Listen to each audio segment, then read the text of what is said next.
പാകിസ്ഥാനും അഫ്ഗാനിസ്ഥാനും തമ്മിൽ വീണ്ടും യുദ്ധം ആരംഭിച്ചു. ഒരു ഇടവേളയ്ക്ക് ശേഷം നടക്കുന്ന നല്ല പൊരിഞ്ഞ യുദ്ധം. പാകിസ്ഥാനിൽ നിരന്തരം ഭീകരാക്രമണ പദ്ധതികൾ ആസൂത്രണം ചെയ്ത് നടപ്പിലാക്കുന്ന തെഹ്രീക്കെ താലിബാനെ നിർവീര്യമാക്കാൻ ലക്ഷ്യമിട്ട് പാകിസ്ഥാൻ അഫ്ഗാനിസ്ഥാൻ അതിർത്തി കടന്ന് നടത്തിയ വ്യോമാക്രമണം കഴിഞ്ഞ ഒക്ടോബറിലായിരുന്നു. ഇതോടുകൂടിയാണ് ഇരു രാജ്യങ്ങളും തമ്മിലുള്ള സംഘർഷങ്ങൾ പുതിയ തലത്തിലേക്ക് പോയത്. ഇതിനുശേഷം ഇരു രാജ്യങ്ങളുടെയും അതിർത്തിയിൽ വലിയ സംഘർഷ അന്തരീക്ഷം രൂപം കൊണ്ടു. താലിബാൻ സേന പാകിസ്ഥാന്റെ വിവിധ സൈനിക പോസ്റ്റുകൾ പിടിച്ചെടുത്തു. പാകിസ്ഥാൻ സേനയിൽ നിന്ന് പിടിച്ചെടുത്ത സൈനിക ഉപകരണങ്ങളും വാഹനങ്ങളും അഫ്ഗാനിസ്ഥാന്റെ അതിർത്തിയിൽ പ്രദർശിപ്പിച്ച വലിയ പ്രകടനവും നടത്തി. ഖത്തറും തുർക്കിയും ഇടപെട്ട് കഴിഞ്ഞ ഒക്ടോബറിൽ തന്നെ ഒരു വെടിനിർത്തൽ ധാരണ ഇരു രാജ്യങ്ങൾക്കുമിടയിൽ ഉണ്ടാക്കിയെങ്കിലും സംഘർഷം അയവില്ലാതെ തുടരുകയായിരുന്നു. ഏറിയും കുറഞ്ഞും അങ്ങോട്ടും ഇങ്ങോട്ടും നടന്ന ആക്രമണങ്ങളിൽ നൂറുകണക്കിന് പേർ ഇതിനോടകം കൊല്ലപ്പെട്ടിട്ടുണ്ട്. ആയിരക്കണക്കിന് പേർ അതിർത്തി ഗ്രാമങ്ങളിൽ നിന്ന് വീടുകൾ ഒഴിഞ്ഞുപോയി.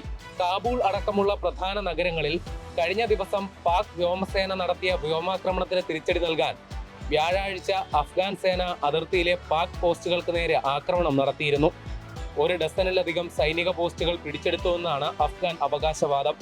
ഇതിന് പിന്നാലെയാണ് അഫ്ഗാന് നേരെ പാകിസ്ഥാൻ യുദ്ധം പ്രഖ്യാപിച്ചത്.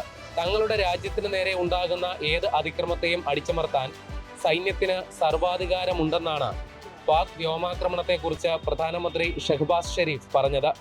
അഫ്ഗാന്റെ കാര്യത്തിൽ പാകിസ്ഥാന്റെ ക്ഷമ നശിച്ചെന്നും അതിനാൽ യുദ്ധപ്രഖ്യാപനം നടത്തുന്നുവെന്നുമാണ് പ്രതിരോധ മന്ത്രി ഖ്വാജ ആസിഫ് പറഞ്ഞത്. വ്യോമാക്രമണത്തിൽ 133 താലിബാൻ സായുധ സേനാംഗങ്ങളെ വധിച്ചു എന്നാണ് പാകിസ്ഥാൻ അവകാശപ്പെടുന്നത്. തിരിച്ചടിച്ചപ്പോൾ 55 പാക് സൈനികരെ വധിച്ചുവെന്ന് അഫ്ഗാനും അവകാശപ്പെടുന്നുണ്ട്. കാബൂളിലെ 3 ഇടങ്ങളിൽ വ്യോമാക്രമണം നടന്നുവെന്നാണ് അഫ്ഗാനിസ്ഥാൻ സ്ഥിരീകരിക്കുന്നത്. കാണ്ഡഹാറിലും തെക്കിഴക്കൻ പ്രവിശ്യയായ പതിക്കയിലും വ്യോമാക്രമണം നടന്നെന്ന് അഫ്ഗാൻ വക്താവ് സബീനുള്ള മുജാഹിദ് പറഞ്ഞു.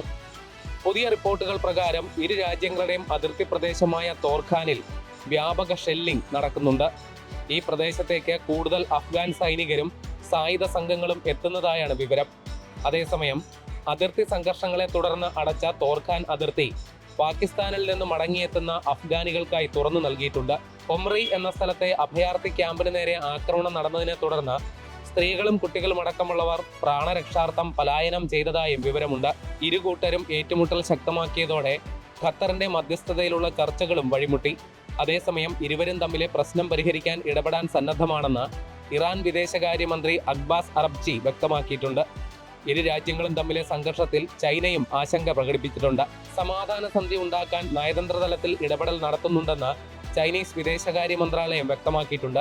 ചൈനയിൽ നിന്നുള്ള ആധുനികമായ ആയുധങ്ങളുടെയും മെച്ചപ്പെട്ട പരിശീലനത്തിന്റെയും ബലത്തിൽ പാകിസ്ഥാൻ സേന അഫ്ഗാനുമേൽ ആക്രമണം നടത്തുമ്പോൾ 2021 അധികാരത്തിൽ വന്ന താലിബാൻ ഭരണകൂടം അമേരിക്കൻ സേന ഉപേക്ഷിച്ചുപോയ ആയുധങ്ങളുടെ ബലത്തിലാണ് പ്രത്യാക്രമണം നടത്തുന്നത്. താലിബാൻ ഭരണകൂടത്തിന് അന്താരാഷ്ട്ര അംഗീകാരം ഇല്ലാത്തതിനാൽ വിവിധ രാജ്യങ്ങളുമായി പ്രതിരോധ സഹകരണ കരാറുകളിൽ ഏർപ്പെടുന്നതിനോ ആയുധ സമാഹരണം നടത്തുന്നതിനോ താലിബാൻ ഭരണകൂടത്തിന് പരിമിതിയുണ്ട്. 5,60,000-ഓളം പേർ ഉൾക്കൊള്ളുന്നതാണ് പാകിസ്ഥാൻ സൈന്യം. 70,000 പേർ വ്യോമസേനയിലും 30,000 പേർ നാവികസേനയിലുമുണ്ട്. 6,000-ഓളം സൈനിക വാഹനങ്ങളും 400-ൽ-അധികം വിമാനങ്ങളും പാകിസ്ഥാനുണ്ട്. അഫ്ഗാനിസ്ഥാനിൽ 6 സൈനിക വിമാനങ്ങളും 23 ഹെലികോപ്റ്ററുകളും ഉണ്ടെങ്കിലും വ്യോമസേന രൂപീകരിച്ചിട്ടില്ല. അഫ്ഗാൻ സൈന്യത്തിൽ ആകെ 1,72,000 പേരാണുള്ളത്. അംഗസംഖ്യ 2 ലക്ഷമാക്കി മാറ്റാൻ അഫ്ഗാൻ ഭരണകൂടം നടപടി ആരംഭിച്ചിട്ടുണ്ട്. വ്യോമാതിർത്തി ലംഘിച്ച് അഫ്ഗാനിസ്ഥാനിൽ എത്തിയ പാക് യുദ്ധവിമാനത്തെ അഫ്ഗാൻ സൈന്യം വെടിവെച്ചിട്ടതായി റിപ്പോർട്ടുകൾ വരുന്നുണ്ട്. അഫ്ഗാൻ മാധ്യമമായ ടോളോ പുറത്തുവിട്ട വാർത്ത പ്രകാരം പാക് പതാകയും 85-510 എന്ന സീരിയൽ നമ്പറുമുള്ള വിമാനം കത്തിയമരുന്നതാണ് ദൃശ്യത്തിലുള്ളത്. അമേരിക്കൻ നിർമ്മിതമായ F-16 വിമാനമാണ് വീഴ്ത്തിയതെന്നാണ് അവകാശവാദം. എന്നാൽ ദൃശ്യത്തിലുള്ള വിമാനത്തിന്റെ രൂപഘടന F-16നോട് സാദൃശ്യമുള്ളതല്ലെന്ന് പിന്നീട് ഈ രംഗത്തെ വിദഗ്ധർ സ്ഥിരീകരിച്ചു. പാകിസ്ഥാനിൽ ഭീകരാക്രമണങ്ങൾ ആസൂത്രണം ചെയ്ത് നടപ്പിലാക്കുന്ന തെഹ്രീക്കെ താലിബാന് അഫ്ഗാൻ ഭരണകൂടം പിന്തുണ നൽകുന്നു എന്നുള്ളതാണ് പാകിസ്ഥാന്റെ ആരോപണം. തെഹ്രീക്കെ താലിബാന് ഇന്ത്യയിൽ നിന്ന് സായുധ സാമ്പത്തിക സഹായങ്ങൾ കിട്ടുന്നുണ്ട് എന്നും പാകിസ്ഥാൻ ആരോപിക്കുന്നുണ്ട്. 2007 വടക്ക് പടിഞ്ഞാറൻ പാകിസ്ഥാനിലെ വിവിധ ജിഹാദി സംഘങ്ങൾ ചേർന്ന് രൂപീകരിച്ചതാണ് തെഹ്രീക്കെ താലിബാൻ. പാകിസ്ഥാൻ അഫ്ഗാൻ അതിർത്തി പ്രദേശത്തെ പഷ്തൂൺ ഗോത്ര വിഭാഗത്തിൽപ്പെട്ടവർക്കായി സ്വതന്ത്ര രാഷ്ട്രം വേണമെന്നാണ് ഇവരുടെ ആവശ്യം. പാകിസ്ഥാനകത്ത് വിവിധയിടങ്ങളിൽ നടത്തിയ ചാവേർ ആക്രമണങ്ങളിൽ ആയിരക്കണക്കിന് പേർ ഇരകളായിട്ടുണ്ട്. കഴിഞ്ഞ വർഷം മാത്രം 835 അക്രമ സംഭവങ്ങളാണ് തെഹ്രീക്കെ താലിബാൻ നടപ്പിലാക്കിയത്. ഈ വർഷം ഫെബ്രുവരിയിൽ ബജോറയിൽ നടത്തിയ ആക്രമണത്തിൽ സുരക്ഷാ ഭടന്മാരും കുട്ടികളുമടക്കം 11 പേർ കൊല്ലപ്പെട്ടതാണ് ഈ അക്രമ പരമ്പരകളിൽ അവസാനത്തേത്. അധിനിവേശം അവസാനിപ്പിച്ച് അമേരിക്കൻ സേന അഫ്ഗാനിൽ നിന്ന് പോയപ്പോൾ അഫ്ഗാൻ ജനസമൂഹം അടിമത്തത്തിന്റെ ചങ്ങലയിൽ നിന്ന് മോചിതമായി എന്നാണ് അന്നത്തെ പാക് പ്രധാനമന്ത്രി ഇമ്രാൻഖാൻ പ്രതികരിച്ചത്. അതേ താലിബാനും അതേ അഫ്ഗാനും തന്നെയാണ് ഇപ്പോൾ പാകിസ്ഥാന്റെ ശത്രുപക്ഷത്ത് നിൽക്കുന്നത്. തങ്ങൾക്ക് അനുകൂലമായ ഇടതുപക്ഷ സർക്കാരിനെ സംരക്ഷിക്കാൻ ലക്ഷ്യമിട്ട് സോവിയറ്റ് യൂണിയൻ അഫ്ഗാനിസ്ഥാനിൽ അധിനിവേശം നടത്തിയപ്പോൾ അതിനെതിരെ അമേരിക്കൻ പിന്തുണയോടെ പാകിസ്ഥാൻ വാർത്തെടുത്തതാണ് ഇന്നത്തെ താലിബാൻ.